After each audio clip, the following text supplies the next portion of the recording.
Hi, and welcome to the Manager's Desk. My name's Evan Baltz. I am a marketing technology leader and a team builder. I'm happy to let you know, too, that we are going to be with Jay Brummett again today. We've done a couple of podcasts together before. Jay, I found them really interesting, and I think the audience appreciated them as well. So, welcome, Jay. Hello, good morning. I hope everybody's staying warm out there. It is cold this week. And you're in Texas, and I'm in Arizona, so it feels like we shouldn't be complaining, right? Right. Could be in Minnesota or something. That's right. True. Jay is a CSPO, CSM, CSP-SM, CAL, and was a PMP as well. All of that to say, he's a professional in the world of project management, especially Agile and Scrum. And because of that, and what a role that plays for many managers, no matter what kind of organization you're in, probably a lot of you out there use some form of Agile or Scrum. And so I think talking about some of those issues and ideas can be helpful for all the folks out there who are managers and maybe would like to increase their understanding of the process and project management and how their position relates to that. And so we're going to talk a little bit about that today. I wanted to discuss, Jay, some of the basic agile ceremonies, is what it's often referred to, meetings, and what purpose they serve, and kind of who's involved in them. So, could you walk us through maybe from the start of a sprint cycle? Uh, Talk to us about the different ceremonies, who's involved, and what the significance of each of those is. For sure. Thanks. And hello, everybody. First of all, I'm going to give you a typical wishy-washy agile coach answer, which is it depends. Right. Because there are either, depending on what you decide to do there are either 5 or 6 ceremonies. At least one of them can be optional.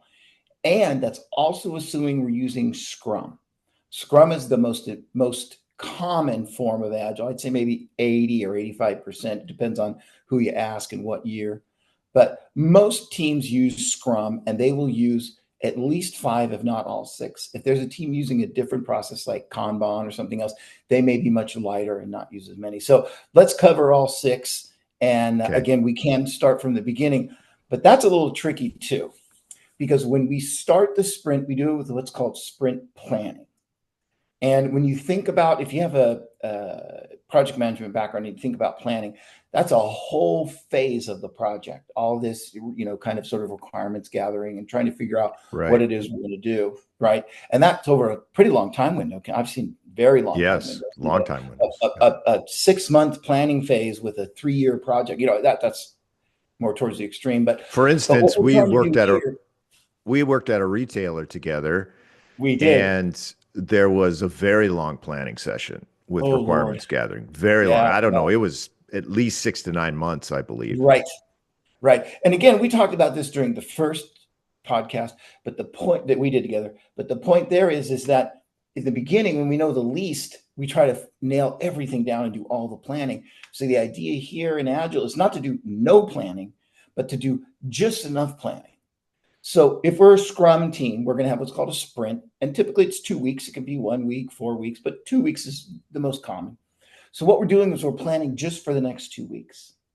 So when we get into this ceremony, this called sprint planning ceremony, it blends in with this other optional ceremony. So again, I'm going to wishy-wash and kind of give you these 2 ceremonies kind of as a package. So sprint planning, if it's done well, should be pretty precise and pretty clean because we've done our prep work, which they used to call grooming, but for obvious Yeah. reasons, call Probably that not a anyway. good Right. word to use So anymore. Right. So in this previous meeting where we're kind of nailing down what we want to do so that when we have the sprint planning, it's crisper and cleaner. Hmm. So really, sprint planning has this precursor that we would have done during the previous sprint. And where we draw the line of what we do where, explain, or we'll talk about all the things that need to be done. And then some of them can be done in this pre-planning, what they used to call grooming meeting. And some of it can be done in the sprint planning. So here's what we need to do. We need to gather the entire team, and we need to have the product owner, the person who's decided who his job is to represent the customers and the stakeholders. We need that person to come to, sorry, my phone is making noise. I don't want to interrupt anymore. So that product owner comes to this meeting and says, okay, if we can only do one thing in this time period, this sprint, let's say this next 2 weeks, it needs to be this. This is the most important thing. We introduce that to the team. We introduce it hopefully by reading what we call a user story, something to the effect of as a, I need, so that, and then some listings of things that we'll know it's done. We call those acceptance criteria. And you can think of those as who, what, why, and then the acceptance criteria can be like even a checklist. We'll know it's done when we've done this and this and this and this and this, and these things can be accomplished. So product owner reads that, says, hey, if we can only do one thing this sprint or work on one thing this sprint, this is it. And they read it. Then the team starts asking questions to get clarification. And the idea is to ask as many questions as possible and encourage even the dumb questions. Because sometimes people are assuming things. And if we can get down to that nitty gritty, we can uncover something and either avoid a bunch of not necessary excess work or realize it's much bigger than we thought, that type of thing. Right. So then what we do, once we feel like we've asked all the questions we can, we'll do some kind of a voting thing. And it's important, if we want to get the best bang for our buck, is that the voting is blind. So for example, we could do t-shirt sizes, small, medium, large, extra large. That's not necessarily ideal because it only gives us a few different sizes.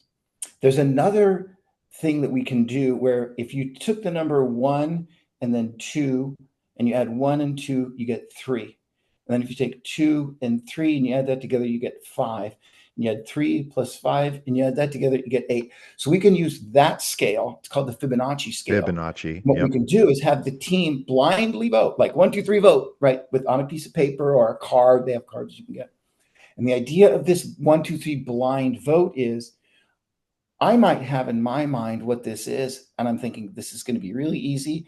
And I've either scaled it down in my mind because I don't understand what's really needed, or I really understand that we've done this a bunch of times before and we can leverage some other work we've done and, that type of thing. But what we want to do is have the whole team sort of blindly, if you will, without talking to each other first, give that score. And then what we'll do is we'll look at the high and the low score, especially like you would in the Olympics, this high and low score. Right. And then we'll have conversations and questions, and we'll keep voting until everybody agrees on a size or a number. Does that make any sense at all, Evan? Yeah, absolutely. And I think I've talked about it in previous podcasts too, but I can't hear you. I think we're good. So yes, and I've talked about it before about building consensus, right? Mm-hmm. That if you don't have a consensus, then something's wrong, right? Mm-hmm. Because good ideas and good thoughts and stuff will build a consensus, right? Mm-hmm. If it's a good plan, if it's a good idea, people will agree that it is, right? You may have an outlier occasionally. There's an outlier of somebody who maybe because they've had a previous experience with a particular project like this or something, and so they have knowledge that no one else has. They may sort of pull the team in one direction or the other. But in my experience, on a sprint to sprint basis, generally you can build consensus about how difficult any story is going to be, how complicated the individual tasks are going to be within that. You can generally build a consensus. And I know that after the voting happens and you have that discussion, there may be voices, but usually you ask people, right, whether or not they agree. So somebody says an 8 and somebody says a 1. You ask the 8, convince the person who says it's a 1 that it's an 8, right? And the person who says it's a 1, convince the person who said an 8 why it's a 1. and you have that discussion. And it's that part of the process for me is really informative, right? Because what it does is it helps each person on the team see the other person's point of view, right? Mm-hmm. And a lot of times, uh, in past experience, I've heard in my world as web development, I've heard web developers say, yeah, you're right. I didn't think about that. That's more Yeah, difficult. exactly. Or that's right. We did that before and it went pretty smoothly. I Mm-hmm. agree with you. That shouldn't be as difficult as I thought. Has that been your experience as well? Yes, those are all valid things, but there's a couple of other possible outcomes too. So the goal would be to keep voting and keep talking until everybody votes the same number, right? And it doesn't have to necessarily be formal, but usually within 2 or 3 votes, I've never seen it go beyond 3. We Yeah. all agree it's a 5 or 3 or whatever. But here's what else that can happen too. What if we all agree that it's way more complicated than we thought, and then we go back to the product owner and say, "Hey, I know you wanted this done in the next 2 weeks, but what you're asking for is way too big." Now that tells us that we probably should have done more of that, what we used to call grooming in advance, so that we knew that this was small enough that the team could do it. So again, that's part of where do we do it in the sprint planning, and where do we do it in this pre-meeting that's during the previous sprint? That's a line that each team should draw depending on what is the best fit for them. Here's what else can happen. We can also find out that one of the people on the team is just really stubborn, and they might want something to be a 3 Right. and they want to win. So we'll learn Yeah. that over time though as well. So that can happen. And then hopefully what we get is we get everybody to agree on a number, and we get that number to be agreed, that because the next step is product owner says, okay, we all agree that's a 5. Okay, team, given the constraints of our, maybe it's coming up on a holiday. Hey, we only have 5 days of work this sprint or whatever. Right. Given that our capacity, if that was the only thing we had to do this sprint, does the team agree unanimously that we can finish this work by the end of this time period? I'm going to call it a sprint. I'm going to say it's 2 weeks. And then the team has to unanimously agree, yes, this is a 5. And yes, we are confident, very confident we can get this done in this time window. Okay, now we have committed to that piece of work, that 5 points of work. Then the product owner goes down to the next item and says, okay, if you could only work on 2 things this sprint, this time period, here's what it is, blah, blah, blah. As I want, so that, etc. Right. This whole user story or just description of what we're doing. We ask questions, we vote. We ask questions, we vote until we agree. Then we either commit or we don't. And then the How do you idea is, calculate? Yeah, how do you calculate the total capacity of the team? I think that's a very good. question that I've gotten in the past. Yeah. So a brand new team, we won't know. So a brand new team, the first 1 or 2 or 3 sprints, we're just going to take our best guess. But one of the ceremonies that we'll do at the end, which we'll talk about a little bit later, will actually, what's the word I'm looking for an accountant at the end of the month? What do you do? Reconcile. We'll reconcile Right. how many points we said we could do, or t-shirt sizes, or whatever our measuring stick is. We'll measure what we thought we could do versus what we actually did. And over time, 2 things should happen. If our scrum master and our coach and our agile folks are doing a good job of making us better at what we do, our capacity should go up over time. But our capacity should also be predictable over time. Right. So after 2, 3, 4, 6, 7, whatever sprints, every team's a little different. Once we reach that first maturity phase, we know about how much work we can do. Now, there are some danger spots here too. If we work in an environment, going back to our first talk about culture, where the product owner is the boss and they're pushing for more work, the team might overpromise because that product owner, boss, heavy-handed person is just trying to shove more, more water into the bucket. You're trying to put 7 gallons of water into a 5-gallon bucket. So that Right. can be an issue. I've also seen the opposite side. I've seen organizations that are so generous and sweet to their people that they let them undercommit a lot. So they'll commit to something and then they'll get it done in the first 6 or 7 days. And then I'm like, what did they do the rest of the, so Right. we have to watch for both. Either one can happen. The first scenario is probably more common, at least in my experience.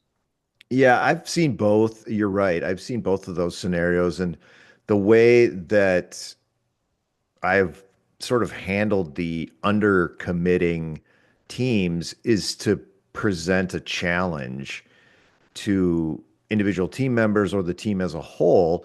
Like, Mhm. well, let's do the work in the sprint planning. Let's get to a number, right, for how many Mhm. stories we can handle. And then let's Exactly. add a couple more as sort of bonus stories, right? And I think, Jay, we called that a stretch goal. Is that right? Yes. Yes. And what we can do is during that sprint planning ceremony, we don't want to size every possible piece of work we would do for the rest of the millennium. We only want to focus on the work for this next time period. And a good way to handle that, one approach we can take is say, hey, let's size the next 2 or 3 or whatever stories, just so we have some stuff in our back pocket up our sleeve in case we finish early. So that is stretch goals, a great way to do that. Now, what's in the sprint planning? What's the role of the team manager in a sprint planning session? Do they have a role? So when you say team manager, I could go down one route and say that's the coach or the scrum master, who's the person who's in charge of making sure we do these things in as idyllic a way as possible, based on how agile we think works. Or we can also talk about somebody's HR manager, somebody's boss. So are you talking about the scrum master, sort of the team leader, or are you talking about the formal leader from an HR perspective? Yeah, I'm talking about the formal, like organizational leader of that specific team. Do they have a role in that ceremony? Boy, that's a good question, Evan. You're asking good questions today. So generally speaking, they wouldn't be there. However, just like I told you in our first conversation, Agile Coach's answer is it depends. What if we've got a very shy and timid employee and their boss is trying to empower them, and their boss being there is to remind them, hey, speak up, it's okay. That might be all right. If their boss is kind of intimidating and kind of pushy and kind of try to make them do more work, then no. But normally, the only people that would attend this ceremony would be the product owner and maybe some representatives, some stakeholders or customers for clarification on things, and then the team itself, and then the agile leader, the coach or scrum master, to kind of make sure that we're following the rules. Yeah, and in my experience, what you want from that meeting is you got to have honesty, right? And Absolutely. transparency about it. You have to, Psychological safety. yes, Absolutely. 100%, because you need, especially developers and subject matter experts, need to feel like they can give an honest answer. Like, you know Correct. what? You guys are saying this is easy, but it's not. And they need to be able to say that. And they need Yes. to say, like, there's no way that can be done in 2 weeks. That's far too large of a story. We're going to have to break that Yep. down. If they're afraid to say that, then you're going to Mhm. fail, or you're not going to Yep. be as efficient and productive as you should be. So that's Yep. critical to both the manager to encourage that type of an Yes. environment, Yes. for any type of leader who might be in any of these meetings or ceremonies, to make sure that that's the sort of atmosphere in which the team is Yes. functioning, right? There has to be honest communication. You can challenge each other, Yep. right? And you can say, hey, based on previous experiences, how do you think?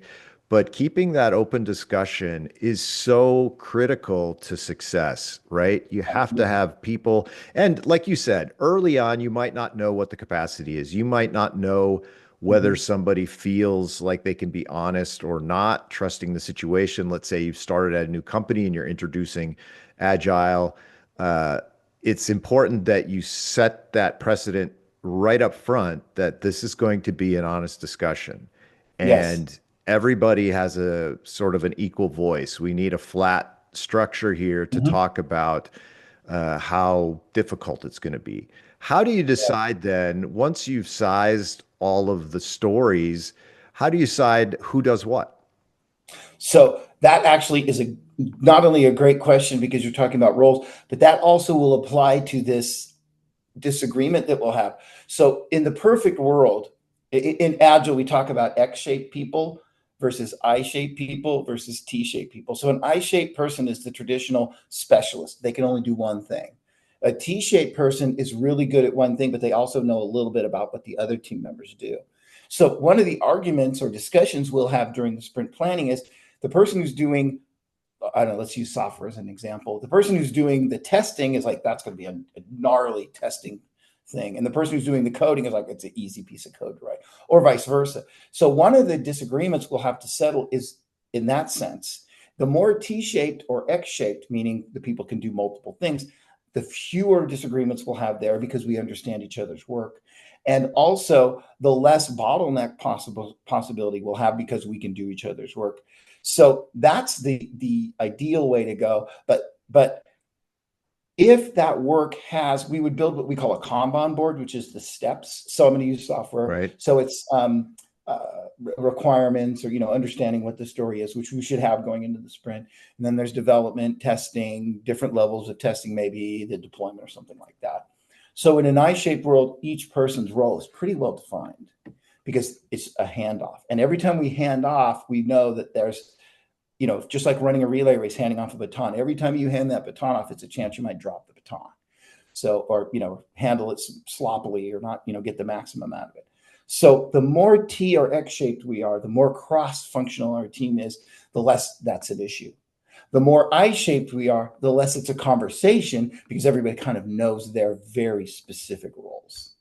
What I have seen done is, and this is just a suggestion, depending on what the team's dynamics is, what I've seen done is with each story, maybe the first 2 or 3 most important ones, we might have one person in the team say, I'm going to start that. Let's say we have 3 developers and there's 3 stories that need development. We don't necessarily have to have all 3 people, what they call pairing or storming on that one thing. It might make sense in some cases for each person, each developer to work on a separate story at the same time, doing the development. So those are moving in parallel. One of the other questions I've received usually from senior leaders, though, it's like, well, how does that translate? How do the story points translate to hours? Can you address that? Math. Yeah. So what we want to do is there's a psychological aspect to this. So the reason why we do this blind voting is what's called the Delphi technique. And I can get into that, how it was developed based on the space shuttle disaster, blah, blah, blah. But what it is it's psychologically, by people voting blindly, it forces that conversation and gets more information out to the surface. So over time, we'll know how many points we can do in a sprint.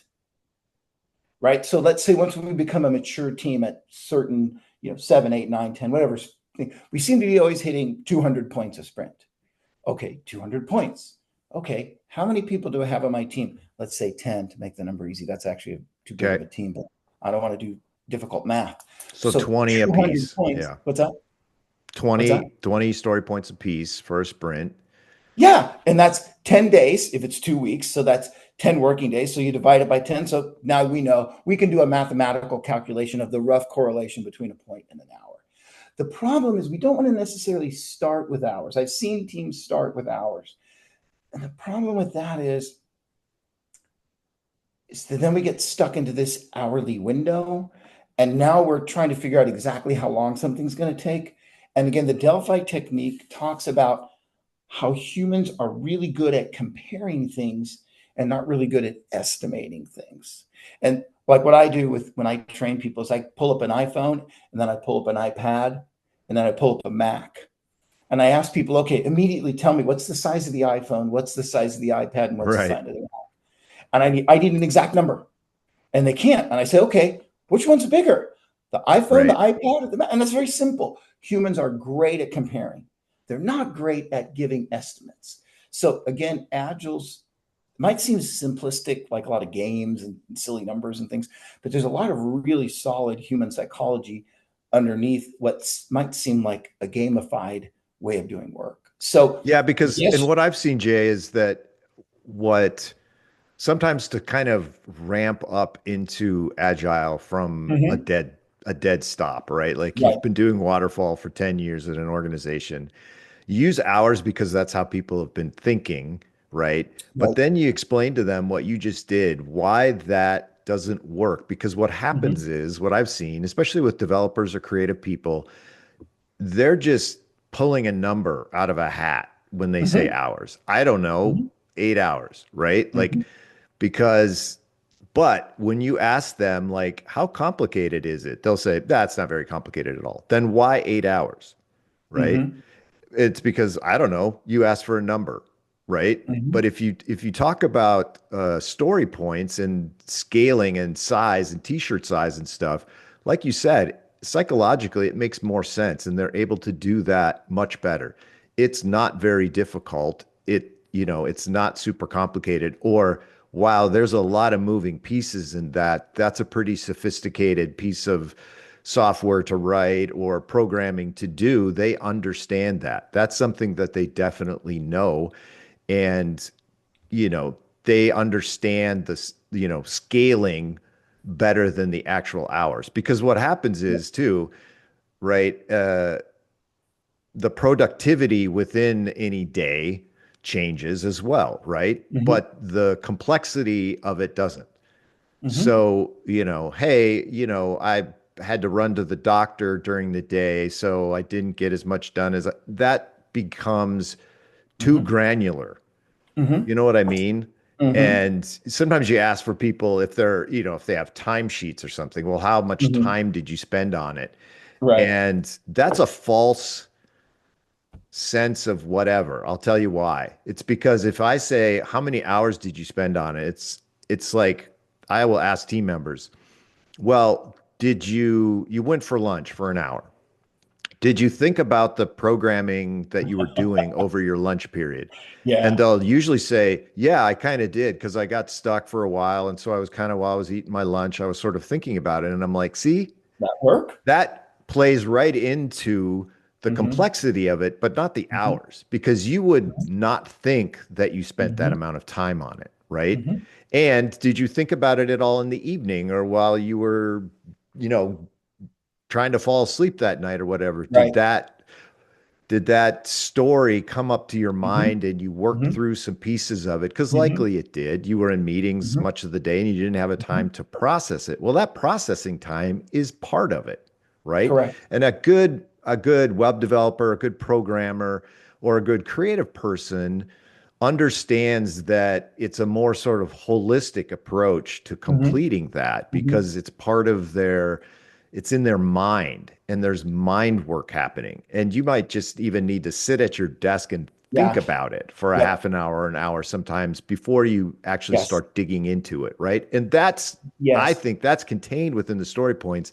It's not really represented within the hours. Yes. So two things, at least two things that you're bringing up there. One is the complexity and uncertainty in a story, in a piece of work we're doing. So when we do user story points, like let's say that we have two groups that can't agree whether it's a 5 or an 8. Well, what that means is it's more complicated or uncertain. So let's go with the 8. That way we're allowing time for that type of thing, that risk factor, that unknown factor, that so yes, absolutely. And then what's also great about the story points is once you size your first story, and especially after a few sprints, when you know that story, we predicted it as a 5 and it was a 5, that's a 5. Now, what we can do is go back later with a new story that we're doing and say, okay, now we're in sprint 8, and we're trying to size this story, and we're really arguing on the size. We can't figure it out. And then we can go back, go, okay, remember that one we said was a 5? Is this going to be more work, more complex, less complex? And now we have that something to kind of anchor ourselves against. So you see what I mean? That's something that's solid Yeah. that we did, that we gave a numerical value to a t-shirt size, whatever. And now we can use that as a basis. And then it's very easy. Well, I should say never, but I've never seen a team not be able to go back to a reference story and say, this story is more or less than that one. Yeah. Complexity, And difficulty, and I word was level. thinking about it too. Especially in the world of programming, which is my Mm-hmm. background, Mm-hmm. there will be times when how much did I work on it? Well, if you mean by work you mean sitting at my desk and typing Mm-hmm. programming Mm-hmm. code, Mm-hmm. right? Sometimes the solution from a programming standpoint is very Mm-hmm. simple, right? Mm-hmm. But I don't know that. Mhm. right? So I might spend hours, I might research, I might do a lot of other things associated. I might just think about how I'm going to, slice this up. How am I going to dig into this? And I'll spend a lot of time trying to figure it out before I actually set to writing code, right? Yep. So if somebody says, well, how complicated is it? At the end of it, you'll be like, how long did it take you to write the code for that? It took me Mhm. 15 minutes. Then why Mhm. was it a 8? It's like, Right. because I spent 4 days thinking about the solution before I actually put it down to code. So yes, and let me add another layer onto that, just like we did with the last point. Let me give you two examples that are outside of the IT world that I've worked with. Actually, you and I Right. worked in one of these groups. One of the groups I'll give you is an example of actuaries, insurance actuaries, literally running spreadsheets and doing data and all that.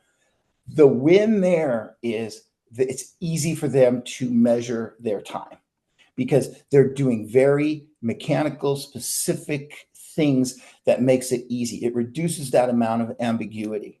Now, let's go to another example, a company that you and I worked at. We were working with their marketing group. So now you're asking people to come up with, say, a campaign slogan, Yeah. a catchy, fun campaign slogan. That requires creativity. That'd be like saying, hey, Evan, I want you to write a beautiful poem, an epic poem that's going to make everybody cry for the next 2,000 years. You've got 10 Yeah. minutes. So there's processes that are Yeah. even more, like I'd say that actuary process, and there's even variables there. But that's pretty, you can kind of sort of time that more accurately. And then there's these creative processes. Well, how in the world, if you put somebody under the gun for a creative process and give them that hard deadline, you might actually just get bad product because you're Yeah. trying to force, you're going to force them to get writer's block. So anyway, that's just yes, and more complexity and more reasons why that sizing is probably a better way to go. Yeah, and it's interesting because I was thinking back, had a college roommate who was uh, creative advertising was his major, whatever, something like that, right? Right, right. And we asked him one day, hey, how's it going in your class? And it was, he was being asked to come up with creative concepts, art for a project, right? And he Right. said, he's like, it's crazy. They expect me to crank stuff out and get it, Uh-huh. it's like that's not how it works. And we Mm-hmm. laughed at him and said, well, that's kind of how it has to work in the business world. If you want to get paid for Uh-huh. your project, there's a fine line there, right? Because you're Mm-hmm. right. You can't just say, okay, I need a campaign and you got to crank it out in an hour. Then you're Mm-hmm. going to get crap because you've Right. And it decided better be that, creative and beautiful and a work of art. Yeah, good luck. yeah, it just doesn't work that right. And I think there's a lot of things where that's why I've gotten pushback from time to time from Yep. creative teams in Yep. talking about this because they're like, well, you don't know my internal process and the Mm-hmm. iterations that I go through. And it's like, no, Mm-hmm. I completely understand that. That is Mm-hmm. part of the process. And Mm-hmm. that's why we're using story points, because if it's elaborate or it has to be, you have to feel good about it, that's going Mm-hmm. to be more Mm-hmm. complicated. That's going to be something. Is it just a Right. throwaway? Hey, I need a tagline for this Facebook post that it Mm-hmm. has to go out Mm-hmm. tomorrow. That's a little bit different, right? Mm-hmm. But helping them to both also be a business person as well as a creative person and to put some constraints around the creative process, right? But not to Yes. bind them to a specific, it's end of the day kind of thing, right? Evan, you're on a roll because not only can we do that, but we can go to a creative person or a technical person or an any person and say, look, I know what we're asking for is this. This is the scope. This is the user story. This is the whatever. But we have a deadline. So we can limit scope or we can limit time. We can't Right. limit both. Fast, cheap, or good, pick any two. That's the old saying. So what we Yep. can say is, hey, I know that making this beautiful and wonderful and amazing is a big deal. And you might need a bigger user story, more time, more space. What can you get for us by tomorrow that's just a tagline, even if it's not your best work? Oh, I can whip out a horrible tagline in 20 minutes or 2 points or 1 point or whatever that is. Okay, in this case, we don't need your masterpiece. We just need there's a deadline, a hard deadline, and we don't have it blank. So can you just put something in there? Yeah. Lorem ipsum, like, Yeah. or one step above that. Yeah. I think it's a it's such a key piece of the entire view is the sprint planning, right? It's Mhm. like if Oh my gosh, you we're only on sprint planning. Ah, yeah, I I don't know if said we're gonna get through all the I'm going to ceremonies move us. today. I'm going to move us along, but it's such a key piece, right? It's like if Yeah, you don't yeah, nail sprint planning, yeah. then kind of everything else sort of falls, right? It's Correct, all sort of built around that, and correct. just for teams out there, you haven't if you haven't started agile yet and you're Yep, worried about it or whatever, focus on sprint planning. It's yep. really the key, and just it takes time, right? Be patient with yourself and with the and with your teammates and with your scrum master, whatever. Just it takes time to get into a rhythm, but Yes, I promise you, when you get into that rhythm, you will feel good about it, yeah. and you will reap the rewards of that good planning and solid planning, solid sprint planning. Yep. Will make everything else that you do during a sprint just that much easier. What's the next ceremony? Okay, we've sprint planned. Let's say it's a Tuesday. What's the Yep. next ceremony that we do? Okay, we walk out of the sprint planning, the sprint starts. So everybody starts working. And then every day, usually in the morning, usually 8 or 9 in the morning, we try to have this meeting that we try to keep down to 15 minutes or even less. We call it the daily stand-up. There's lots of ways to do a daily stand-up. So I'm just going to give you the traditional way. Okay. Each person goes around the room and very briefly, because we're going to do this every day, says, here's what they did yesterday. Here's what I have on the agenda today that I'm going to try to get done. And here's what's slowing me down or blocking me. And we go around the room and do that. And then as soon as we go around the room and do that, then we can ask questions. Hey, how can we remove your blockers? What can we do? And the idea isn't to update the manager. It's for the team to synchronize. And it's also an opportunity 2, 3 days into the sprint to go, you know what? We sized this as a 8, but I bumped into this problem or that problem or the other Right. problem. It's now really much bigger than that. And with the product owner there, say, hey, we are behind schedule. What do you want to do? What adjustment can we make right now so we don't waste any more time of this 2-week period? Flip thing can happen. Hey, I got done way faster than I thought. Where can I help? So it's this synchronization of the team, really more than an update.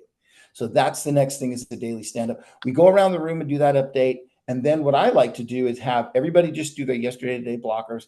And then when that's over, we'll address blockers and we can have a little bit of an open discussion, what I call a post stand-up for that 10 minutes. So it still fits in 15-minute window. And Right. then that avoids, if we can resolve in 2 or 3 minutes something, that means we don't have to have another meeting later on in the day and waste everybody's time.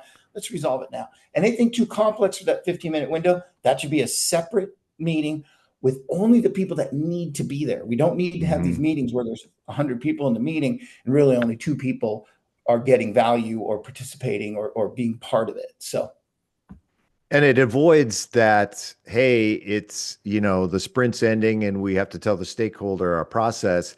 And one of the team members comes and's like, yeah, I'm not going to finish mine.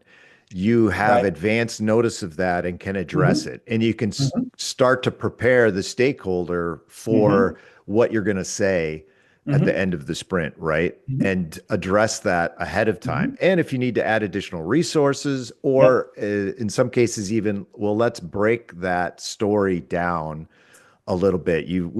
We created a story that's too big for that person to complete during Mm-hmm. the sprint. We need to break it into pieces, and we're going to have to push it out. Yes, or realize with the product owner or stakeholders there, no, no, no, no, no, I didn't mean that. I meant this. Oh my goodness, I can finish that in 20 minutes. Or, okay, so what you're telling me is to do this, this, and this, these things, that's going to take too long. What if you just did these 2 things? Oh my gosh, that's so easy. It's this part that's really hard. Or I'm doing it this way. Well, what if you just did it this way? Well, it seems kind of like a band-aid approach, but that's plenty good enough for me. So it creates this opportunity for this negotiation and clarification every single day, real quick without Yeah. taking up too much time. That's the idea. A quick touch base where we can address hot button issues and make sure we're all on the same page. Yeah, because I've seen stakeholders, they come to the table with sort of pie in the sky, right? They Mm-hmm. want it all and they want it to be a specific way.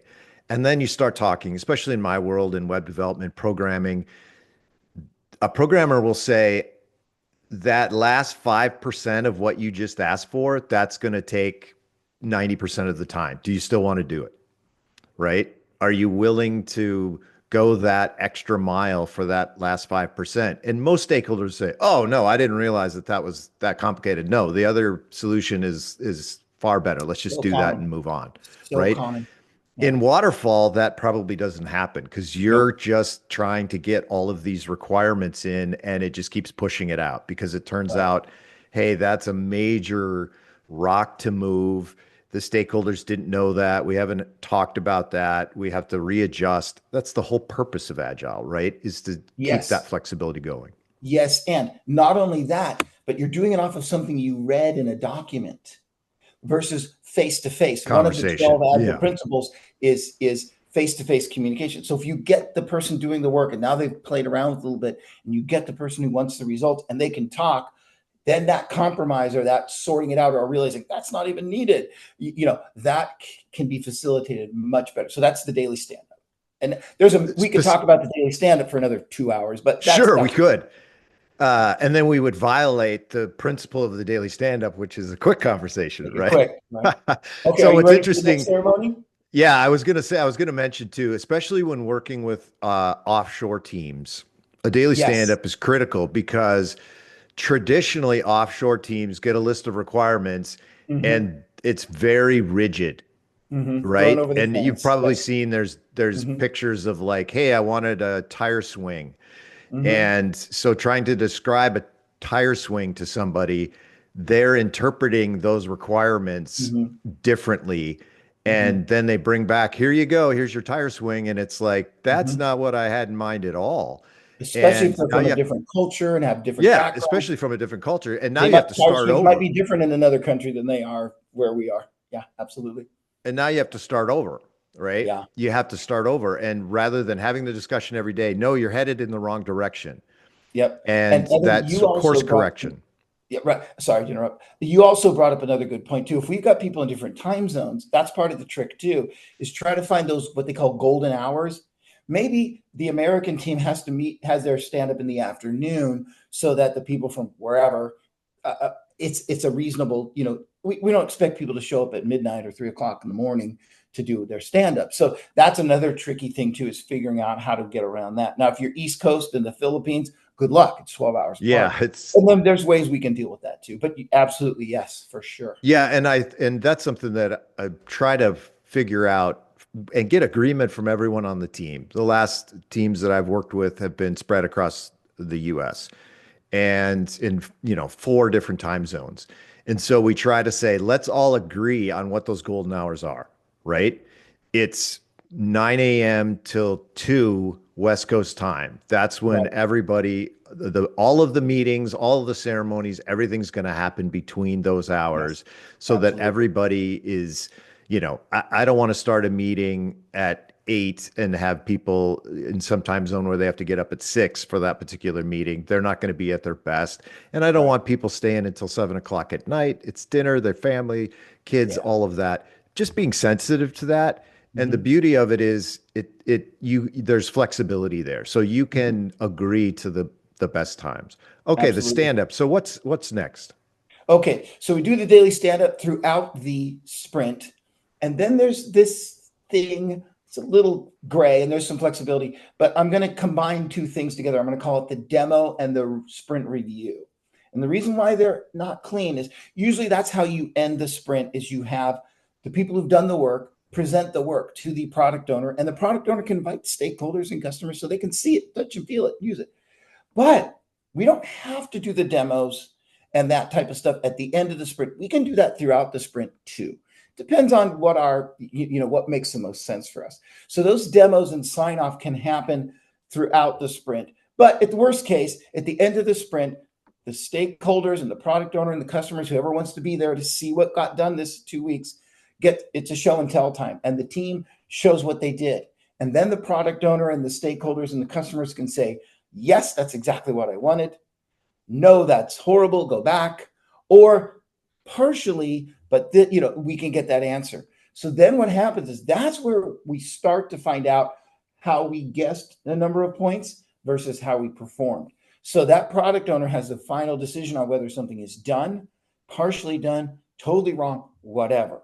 And then what we can do is, if let's say it's completely done, issue solved, 8 points, woohoo, celebrate. Let's say that it's partially done, but there's work remaining.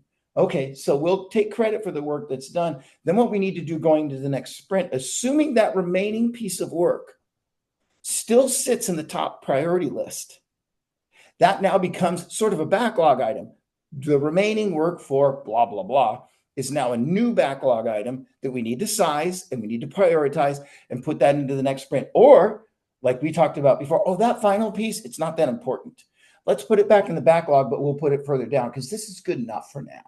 That type of thing. So that sprint review is a show and tell and a demonstration, and then sign off. Yes, no, partial. We got to go in a different direction, whatever. Right. And then any work that doesn't get signed off as approved really technically becomes a new backlog item, that remaining work. And then that has to be reprioritized in the next sprint plan. And the beauty of that is you don't waste 2 months working on something and then have Correct. a stakeholder come and say, that's no good, right? Correct. You're updating everybody on a much more rapid cadence to make sure that you don't waste a lot of time. Sometimes it still won't be right, and there will be Right. something that needs to change, but Right. you only have to go back a little bit, not 2 months, not 3 months of wasted work, right? Yes, and worst case is this, say, 2-week sprint. Best case could even be if we think it's a volatile or a not well understood or a risky thing, we can have the stakeholders come to the daily stand-up or every other day or whatever. The more participation we get, as long as they're not just pressing and pushing and Right. saying, get this work done, cracking the whip, the more participation we get, the more clarity we get, the more early warning we get, the more all of those things are better. And here's So where as a them. manager, this is where I talk with the individual people in weekly one-to-ones about how they're feeling about that. Are they feeling pressure? Are there particular stakeholders that I need to slap their hand a little bit and say, hey, back off, right? The team's doing what you ask. You pressuring them is not going to help.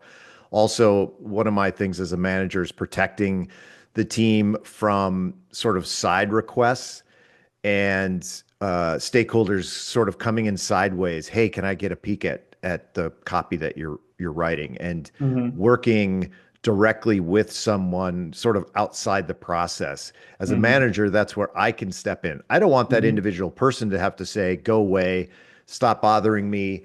There's a lot of pressure there because a lot of times that stakeholder could be a VP or something. Hey, and my web developer doesn't want to push back against them. That's my role as a manager to say, I will take care of that for you. You tell me where the problems are. I'll reach out to that person. I will tell them to leave you alone so you can get their work done, right? And be as efficient as possible. Yes, and remember that Scrum Master or coach really only has 3 jobs. Protect the team, coach the team, remove blockers. So as a manager, you're helping out that Scrum Master or that coach by keeping those sideways requests from coming in. There's a really fun, if not a little slightly innocently violent video called Ian Sense Scrum Master, if you want to watch it. And the guy who plays the CEO of the company is the guy who invented Scrum, Jeff Sutherland. Sorry, blanked on his name.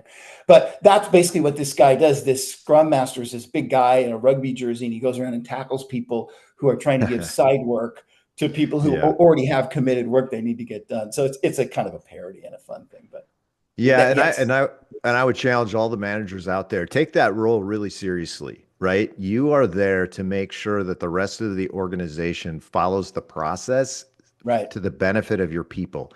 And the way I usually sell it is, look, this process works as long as you don't keep putting a stick into the spokes, right? Like allow it to work the way it works, right? And you have a specific role as a stakeholder or as a senior leader, whatever, stick to that, allow us to handle the work, and you'll be pleased with it. We guarantee that, and we'll get stuff done. If you come in sideways, you're hurting yourself, right? You're actually slowing down the process. You're actually making it more difficult to get what you want and to get your work done on time. Yes, and then expanding on that one again, Evan, if we have this agreed to set of priorities, right? This one person over here has this priority that to them is the most important thing in the world. But to the whole organization or to the whole department or to the profit center or to the opportunity to make money or get a competitive, their priority is their big priority. So when they come in and interrupt, you can make an argument that, well, okay, so this product owner talked to this stakeholder and this customer and this VP and this president and this person. We all agreed that this is the important stuff. Your thing might be important to you, Right. but the same amount of time it's going to take for that person to work on your thing, they could be working on this thing that has a 10x return or 10x risk reduction or 10x opportunity creation or 10 or whatever. So Right. yes, absolutely. All right. So what's the next step in the sprint then? What's the next ceremony? Very good. So now that we've done this demo and this review, we will close the sprint and finalize whatever work we've done, and then have these maybe open-ended pieces that we need to then reprioritize and put them back in. So now we'll do this thing called the retrospective. And the retrospective can be done many ways, but the simplest way to do it is say, okay, now that we've finished the sprint and we know we committed to 200 points, we got 150 done. Okay, so what went well? What went poorly? What should we do in the future? Some things that go poorly, you can't help. You have the Right. COVID virus or something. Some things you just Yeah. Right. whatever, right? So, but some things that went wrong, especially if we identified them in the pre-mortem, which we talked about in a previous episode, Mm-hmm. we can say, okay, that went wrong. This went well. Let's keep doing it, or let's double down on that. This went poorly. What can we do to change that, or mitigate that, or fix that, or whatever? And then that becomes, this third part. So it's what went well, what went poorly, what should we change, and then what can come out of that is what we'd call a Kaizen goal. So the concept of Kaizen is getting to the root of a problem and constant improvement and all that stuff. What we could say is, okay, we seem to be having the same sprint over sprint, the same what went wrong. Okay, team, what could we do to resolve or mitigate that what went wrong? Projects coming in sideways. Okay, team, we agree that our Kaizen goal for this sprint is to not allow anybody to bring us in sideways projects. Hey, manager, executive, boss, product owner, customer, stakeholder, scrum master, team, do we all agree to that? Yes. Okay. Team, you have the authority when someone comes to you and gives you a sideways thing to tell them, please go talk to the product owner because I'm not going to get my work done and I'm going to get in trouble. Right? You might get your thing done, but I might get fired.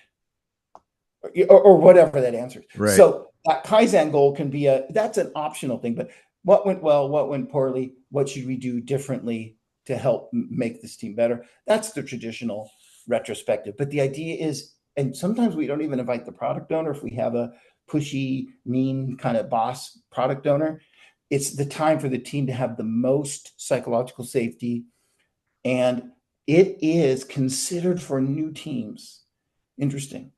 The most important ceremony and the most overlooked ceremony, because it's where you have to have that hard look in the mirror and maybe say something to a boss or your boss's boss's boss of, hey, coming at me sideways is killing this team.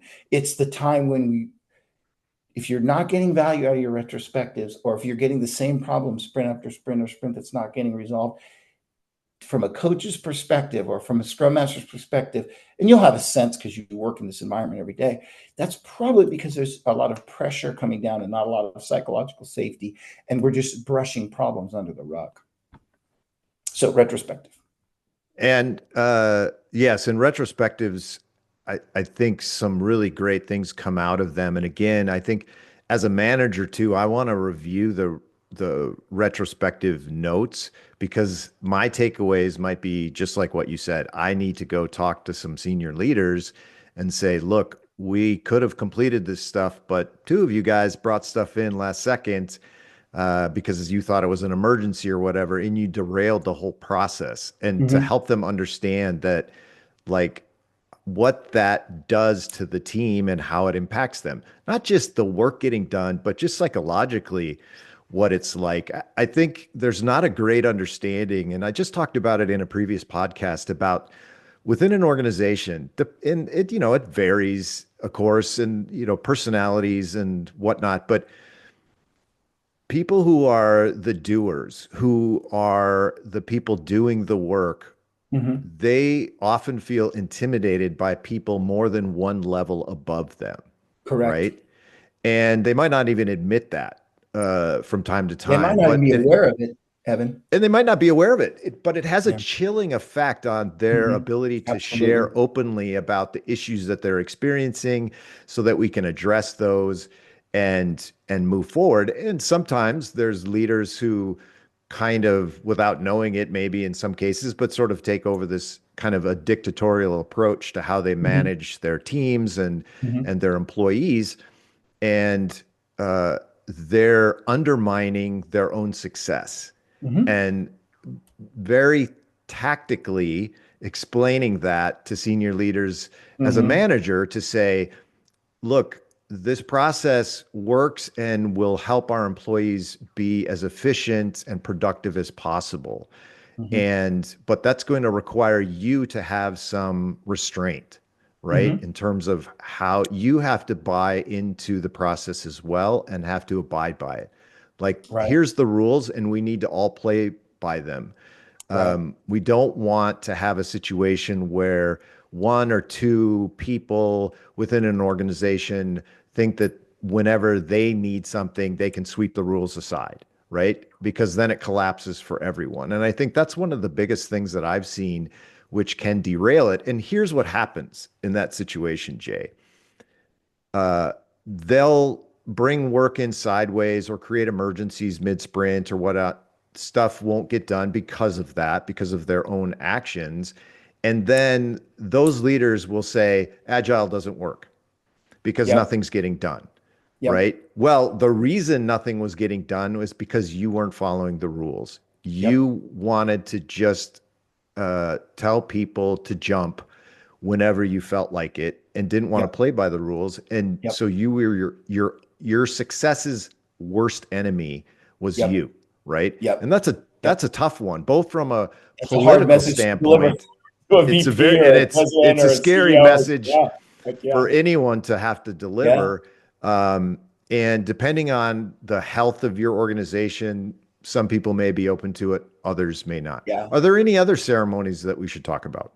Well, before we move on, I wanted to touch on, you talked about that stuff coming in sideways. And what Right. we talk about in Agile a lot is the compounding factors of that. So, like, there's this really fun game you can play in like 5 minutes that shows you that no human is capable of multitasking. What we do is we Yes. stop doing one thing and start doing something and start and stop. And start. It's this quick, Yes. very quick, what they call context switching. So when you pull somebody out of something, just interrupting them by saying, "Hey, what's up? I have something for you to look at," you've already interrupted them. And so Yes. now, if I try to do three things at once, I immediately lose 40% of my productivity just right off the bat because of the switching. And again, there's really easy activities you can do to demonstrate this. If you think you're a good multitasker, I can prove to you that you're not in Yeah, about that 5 you're minutes. not, because no one is. And if it's a complex thing that requires any focus at all, every time you shift gears for the next 25 minutes or so, you're suboptimal. So every time you shift gears, if you're doing three things, there's 40% productivity out the window. And then if it's any complexity level at all, every time you switch gears on top of that, add a 25-minute window before you get back to full steam. If you've ever read a book and put the book down and walked away and come back and picked it up, you know what I'm talking about, right? You Yeah. go, where was I? Where was this? What page am I? That kind of thing. And So and also, one more thing, if you don't mind, yep. what happens in a lot of organizations is we have two problems. It's the loudest screamer slash Yeah. highest escalator gets the attention. And there's a term we use in Agile called HIPPO, highest paid person's opinion. We want to avoid that because sometimes these folks who are super high up the ladder, they see the strategic vision. But if they don't have customers and stakeholders, or they're not involved in what's happening at the ground level, their strategy might, if they don't understand the tactics that have to be done, that can create a lot of problems. So we need to have those people, like you said, trust the process, buy into the system, become more involved at the ground level as much as they can, or have a trusted advisor who's more involved at that ground level. And that way they're less likely to make these sweeping, wand waving, Right. everything goes into a chaos type of move. So yes. So next ceremony, I think we've covered them all. So we talked about refinement, or used to be called grooming. That's getting ready so that the sprint planning goes smoothly. Then the sprint planning, we talk top to bottom what we can do. We stop when we decide that's all we can do, right? We do as best we can to get the best guests we can. Then we go into daily stand-up every day, or they don't always call it stand-up because some people can't stand. Daily scrum, it's fine. Then we do a demo and a review, but that demo can happen during the sprint or it can happen all at the end. That's fine. And then we get sign off or not. And then we go into the retro, and then we go right back around into sprint planning for the next sprint. So it's a big circle, and it's very, once you get into the pattern of it, and you'll find that your teams, you can really settle in and become efficient, right? It does take some time. There's a learning curve to Agile, right? And to all of these ceremonies, like, okay, how's it going to go and who's involved and all of that. There's a bit of a learning curve there, and just becoming familiarized with the terms and what's expected of everybody. That's normal, right? And so it doesn't happen overnight. It's a process like anything else that is learned. But once you start to exercise that muscle, it provides a comfort zone. I know what I'm going to have to do over the next 2 weeks. I know what's expected of me. And let me tell you, as an employee, that is one of the most important things in your life, is knowing what's expected of you, right? And how you will be evaluated. And as a manager, then seeing over time, like you mentioned, the throughput for an individual team. Recent experience of mine, we started Agile. We were doing about 200 to 250 story points for an average sprint. That's about where we were at the beginning, right? But over time, after a year and a half, we were up around 500 story points. Same group of people, same essential team, but because we now understood the work better, we understood each other better, we understood our stakeholders better and the process and all of that, we were able to almost double our productivity over time. And so I encourage everyone to stick with it and to continue to evangelize the process with the team members, the stakeholders, and the senior leaders within your organization, and say, look, we'll come back a year from now and we will be able to show you how much work we've achieved. And, I've done exercises at a couple of different companies at the end of the year to, hey, let's, whether you're using Jira or something, let's kick out all of the stories. Let's just produce a list of all the stories that we worked on for the past year. And senior leaders look at that and they're blown away. I cannot believe all of the work that was accomplished over the course of the year. It's just, at one company I worked at, we had an end of year celebration, and it was an IT department, and they did kind of a Star Wars scroller on the screen as we were kind of coming in, and they were playing music and whatnot. And it was just scrolling, and it was all of the stories from the entire team for the year. And it just went on and on and on. And there were thousands of them. And to see the amount of work that was achieved, sometimes you lose sight of it. And I tell team members too, you'll forget all the work that you did, right? It's always about the next one and everything else. You'll forget what you were doing 6 months ago, a year ago, right? And to be reminded of, look at all that we've accomplished over that time. And the process was just there to facilitate doing that as efficiently as possible, right? It's really encouraging. Hey, Jay, I have one final question for you. I've done a couple podcasts since it's the new year. We're still here in the new year. It's January 8th. This is the date we're recording this. I've been sharing New Year's resolutions. I did a podcast for managers. I did one for employees, and I recently did one for senior leaders, executive leadership. For agile process and scrum masters, managers, project managers, do you have any suggestions for agile teams for some New Year's resolutions? I like that. Here's what I would say, and it's going to sound like the typical Agile Coach answer. It depends. What I would do if I was going to do a resolution, I would say, okay, once we know where we are, let's figure out what that next step is and try to see if we can't get to that next level of maturity in some reasonable time window. And then that just becomes that pattern that you just do over and over again. So that would be my suggestion.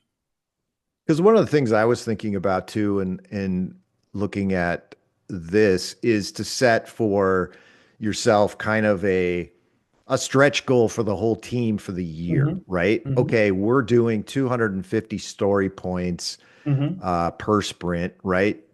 Do we think we can do 300 by the end of the year? Right. Do we think that what would it take for Right. us to do 300 story points, Right. right? Love Is it. there things that we could tweak or things that we Mm-hmm. could optimize, or could we Right. be working and have less meetings? Could we have fewer interruptions?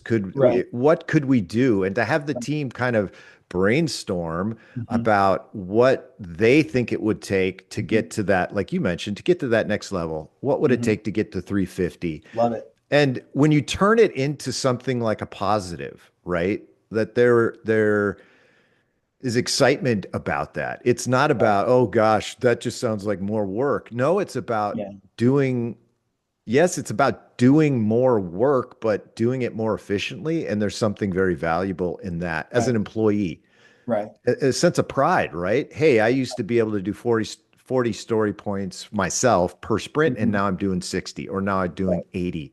And Right. guess what? That looks great on your year-end review, right? Right. To Right. say that I was able to, the same number of hours, doing the same thing, I was able to double my productivity Right. simply because I understood the process better. I had my manager helping reduce distractions. You mentioned about distractions, and coming from the programming world, that's a huge thing. And I've Mm-hmm. tried to evangelize that every place that I've worked, because stakeholders and leaders don't always understand. You walk up to somebody's desk when they're coding, you've just created about a half an hour of a distraction, even if you Yeah. just had True. one question. Mm-hmm. And at one company, we actually had orange traffic cones. Mm-hmm. And when a developer was really going to be doing heads down work for 4 hours or whatever, they would stick a traffic cone outside their cube or Love their it. desk. And that was a sign. And we, told everybody around, if you see that traffic cone out, do not Mm-hmm. interrupt the person. Yeah. Right. And it's one of the selling points, I think, of working remotely too, is people are less likely to distract you, and you have Yeah. more control over your environment, right? Yeah. Because if True. someone emails you or sends you a Slack message, you don't have to respond, right? Right. Like, you Right. can respond when it's convenient. And Yep. I usually say, even for meetings, like I would like to schedule a one-on-one for somebody either at 11:30 or at 1 o'clock, right? And the reason for that is because at 11:30, when we're done with the one-on-one, they go to lunch. It's a Right. natural break. Or at 1 o'clock, they've been to lunch, Just come they've back. already Yeah. been on a break, and we're not Yeah. introducing another break. Same with any Right. kind of meeting. No, I Try to love it. schedule it when there would be a natural break. And I Mm-hmm. would tell my employees, it's like, you tell me when your breaks are, and we'll Yeah. meet when you have breaks. And if you have Right. a larger team, it obviously gets a little bit more difficult and a little more Yeah. complicated. But Yeah. being sensitive to that, Yeah. especially if it's Yeah. heads down type work, is really Yep. critical. Okay, let me add something just to add a twist to what you talked about Yeah. before. And why I always say it always depends. So, one, it's great to say, hey, we want to become more productive, but we have to be careful when we talk about points. What can happen is if we say, hey, everybody's bonus is based on the team getting to 400 points a sprint. Right. The team could just start sizing all the 5s as 8s and all the 8s as 13s. And hey, look at that. We got so yes, as long as we keep that eye on that balance of all those things together. But if we have that environment where we're not beating on people and pushing on them, and we're saying, hey, maybe it's a tool, or maybe it's some training that you need that'll take us over the top, or maybe it's some new, Right. some new system or something that'll automated testing or something that'll, what is it that's going to make us, you with the same effort in the same amount of time, we're going to get literally more productivity, which we can measure by points. But if we do it right, the points shouldn't be an issue. It should just be Yeah. obvious. If you ride a Yep. horse to work your whole life, and then one day somebody says, hey, I'm going to take you to work in a Learjet, right? So you'll probably get there faster in a Learjet than you, well, assuming you can actually take off and land, or a car, let's say. Do you have to quantify how much faster driving a car is cross country versus riding a horse? You don't. So that's another thing too, is if we're doing this right, the productivity, the points are great, but the productivity should be obvious to everybody. Yeah, absolutely. Uh, it's a, like I said, it's a process, and you might need to make adjustments as you go. Mm-hmm. And depending on, Mm-hmm. like you said, it depends, and there's Mm-hmm. It flexibility does. there, and you have different types of team members who have different experiences and all of that. I Yep. think as a manager, one of the things that I like to ask in a one-on-one is just to say, what can I do to make your life better? That's Right? great. Just to start the conversation about, are there things within our process that you haven't spoken up about or you could see that could improve? What are those Mm-hmm. things? And then Mm-hmm. let me work on that, right? Yeah, You keep working on the absolutely. stories. Yep. I'll work on the Yep. tweaking the process or the Yep. people or whatever it Yep. takes to remove Exactly. obstacles for you in a general sense over the Yep. course of the next year. And I'll make that my goal, right? Yep. I will help you improve your Yeah, productivity and your absolutely. throughput by doing that. Well, this has been a great discussion, Jay. Thanks, As Evan. always, really appreciated having you. I'm going to remind everybody watching the podcast that you can watch this podcast on Spotify. The reason I like Spotify is because you can listen or watch and listen at the same time. YouTube, right? If you put on the video on YouTube and then you do something else, it goes away, right? It's not a great, if you got time and you want to sit and watch YouTube for an hour and a half, you're more than welcome to, but you can watch us. But you can also listen on iHeartRadio and Amazon Music. We're there. If you have a question for me or for Jay, you can interact on X or on Instagram. I'd be happy to respond to you there. I usually have a post on LinkedIn as well that you could comment on. Love to get your thoughts and maybe your own personal experiences with Agile or anything that we've talked about on this particular podcast. And so, for myself and for my special guest, Jay, and for my producer, Michael Scott, that's a little shout out. We thank you, and we will see you again next time.